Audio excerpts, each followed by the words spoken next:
Assalamualaikum warahmatullahi wabarakatuh. Perkenalkan, nama saya Mafi Dr. Rofila, NPM 22001110665. Pada kesempatan kali ini saya akan menyelesaikan tugas dari OSJUR PAI atau Orientasi Jurusan PAI tahun 2021-2022 pada kemarin tanggal 17 Oktober sampai tanggal 18 Oktober 2021.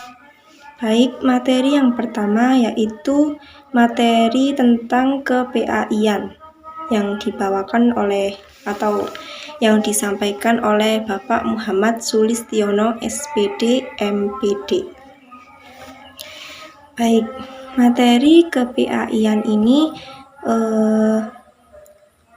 berisi mengenal lebih dekat dengan prodi pendidikan agama Islam. Yang pertama ada profil lulusan PAI Fakultas Agama Islam Unisma.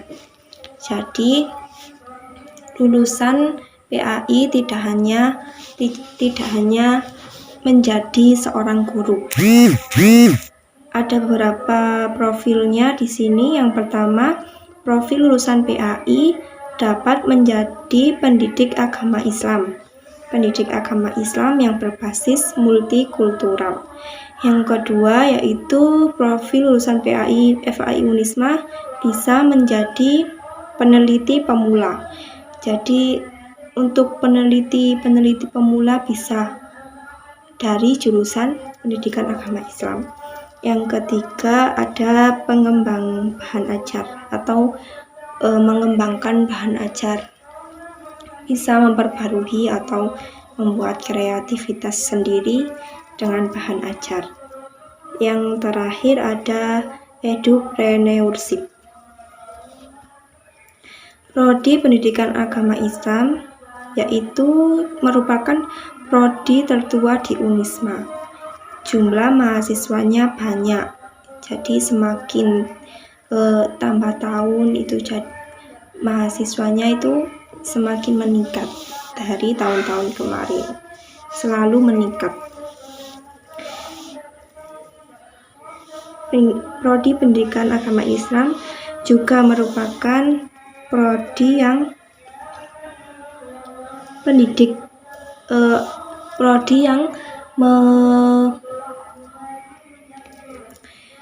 yang mengeluarkan tenaga pendidik yang handal. Jadi lulusan yang handal, lulusan dalam dan luar negeri. Kurikulum yang dipakai dalam pendidikan agama Islam juga selaras KKNI dan MBKM. Di Unisma ada 3 jenjang pendidikan agama Islam, yaitu jenjang S1, jenjang S2, dan jenjang S3. Baik, beralih ke materi kedua. Materi kedua tentang kepemimpinan dalam lingkungan sosial masyarakat yang disampaikan oleh Bapak dosen Dr. Dian Muhammad Hakim, MPDI. Ya, di sini menjelaskan tentang kepemimpinan. Kepemimpinan itu apa sih? Kepemimpinan adalah kemampuan menginspirasi untuk bekerja sama di dalam organisasi tertentu dan untuk menuju tujuan organisasi tersebut. Jadi mensukseskan organisasi tersebut. Sedangkan di sini ada leadership. Apa sih bedanya leader dan leadership? Kalau leader itu orangnya, jadi orang yang mau melakukannya. Sedangkan leadership adalah kemampuan dari leader tadi. Jadi kemampuan dari seorang leader. Leadership itu kemampuan orang untuk mempengaruhi orang lain. Jadi leadership ini bisa mampu mengajak orang untuk berorganisasi misalnya. Gitu. Di sini ada beberapa style of leadership.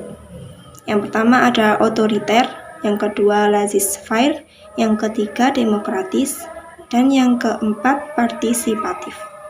Model atau gaya kepemimpinannya juga ada, yaitu otoriter, laissez-faire, demokratis, dan situasional. Di sini ada juga beberapa lingkungan sosial yang bersifat stagnan, dinamis atau berubah-ubah. Ya, jadi itu tadi lingkungan sosial yang bersifat stagnan dan dinamis atau berubah-ubah. Di sini juga ada evolusi kepemimpinan.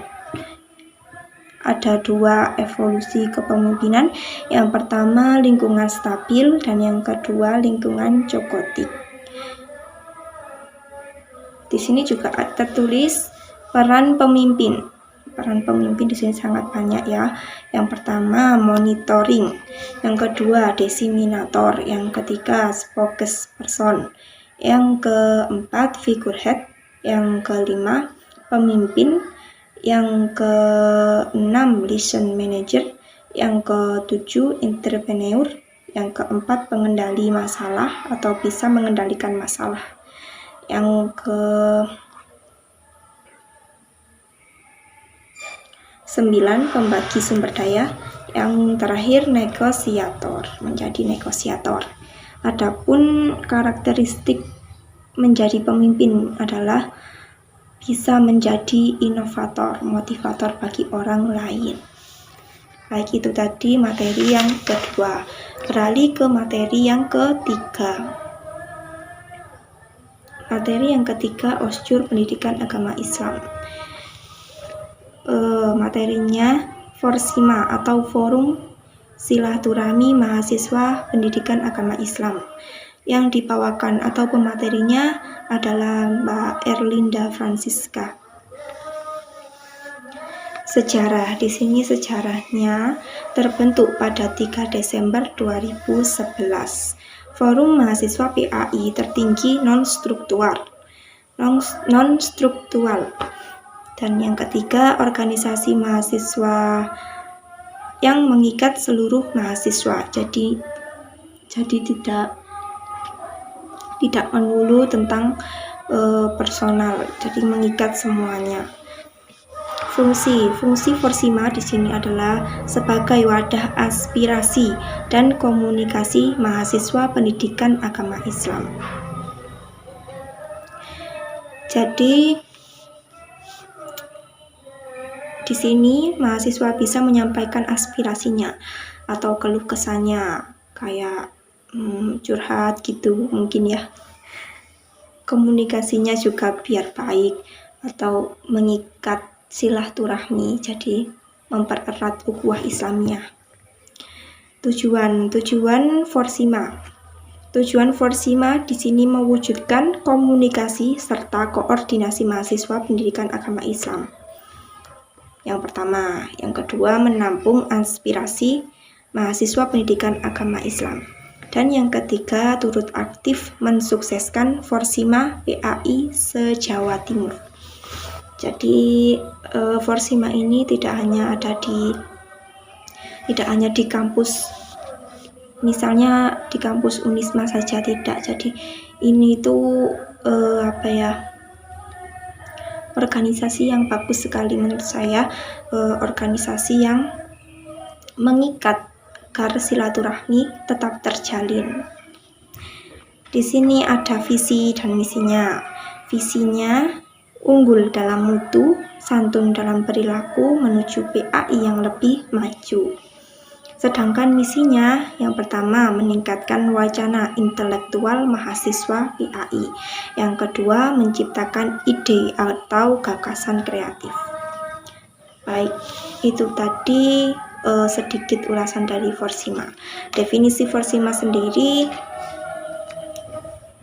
definisi Forsima PAI Jatim yaitu publikasi dan jaringan, kaderisasi, SDM, sumber daya manusia, dan pendidikan intelektual. Baik, itu tadi sedikit rangkuman dari saya yang bisa saya sampaikan kembali.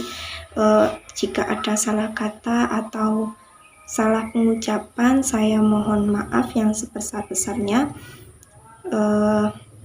Mungkin itu saja yang bisa saya sampaikan, semoga bisa bermanfaat. Wassalamualaikum warahmatullahi wabarakatuh. Terima kasih.